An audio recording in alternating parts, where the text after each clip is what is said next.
Məlum olduğu kimi 2026-cı il üçün yaşayış minimumu haqqında qanun layihəsində Azərbaycanda əmək qabiliyyətli əhali üçün gələn ildən yaşayış minimumunun 3,9% və ya 12 manat artırılaraq 317 manata çatdırılması nəzərdə tutulub. Yenavaz.com xəbər verir ki, yaşayış minimumu minimum istehlak səbətinin dəyəri və icbari ödənişlərin cəmindən ibarət sosial normadır. Qeyd edək ki, minimum istehlak səbəti isə insanın sağlamlığının və həyat fəaliyyətinin minimum səviyyəsi üçün zəruri olan ərzaq, qeyri-ərzaq malları və xidmətlərin elmi normalar əsasında müəyyən edilmiş toplusudur. Bəs görəsən minimum istehlak səbətini doldura bilmək üçün, yəni əmək qabiliyyətli bir insanın öz fəaliyyətini davam etdirə bilməsi üçün 317 manat kifayət edərmi? Məlumat üçün bildirək ki, bu ilin oktyabr ayında Azərbaycanda illik inflyasiya səviyyəsi 5,9% olub. Bu isə yaşayış minimumunun artım səviyyəsini 2% bəndi üstələyib. Dövlət Statistika Komitəsinin açıqladığı rəsmi məlumatlara əsasən aparılan hesablamalar göstərir ki, ərzaq və qeyri-ərzaq mallarının qiymətlərinin, o cümlədən də kommunal xidmət tariflərinin artdığı bir dövrdə 317 manatla istehlak səbətini doldurmaq mümkün deyil. Xatırladaq ki, ölkədə minimum istehlak səbətinin tərkibi Nazirlər Kabinetinin qərarı ilə müəyyən edilib. Həmin tərkibdə yer alan ərzaq, qeyri-ərzaq malları və xidmətləri Statistika Komitəsinin açıqladığı mövcud qiymətlərlə hesabladığımız zaman minimum istehlak səbətinin dəyəri gələn il üçün nəzərdə tutulan yaşayış minimumundan çox olur. Onu da bildirək ki, gələn il ölkədə təxminən 6-7%lik inflyasiya proqnozlaşdırılır. Bu da o deməkdir ki, gələn il minimum istehlak səbətinin real dəyəri daha yüksək olacaq. Cədvəldə Nazirlər Kabinetinin qərarı ilə müəyyən edilən minimum istehlak səbətinin tərkibinə daxil olan ərzaq məhsulları, qeyri-ərzaq malları və xidmətlərin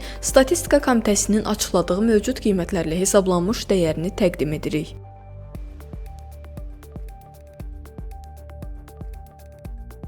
Məlumat üçün bildirək ki, istehlak səbətinin tərkibində yer alan mənzil və mənzillərin isidilməsi kimi xidmətlərin qiyməti hesablanmayıb. Bunlardan başqa adam başına düşən rabitə haqqı, ölkə üzrə ayda bir ailə üçün mövcud abunə haqqının orta ailə sayına bölünməsi, internet xidmətlərindən istifadə haqqı isə bir ailə üçün gündə 1 saat götürülməklə müəyyənləşdirilib.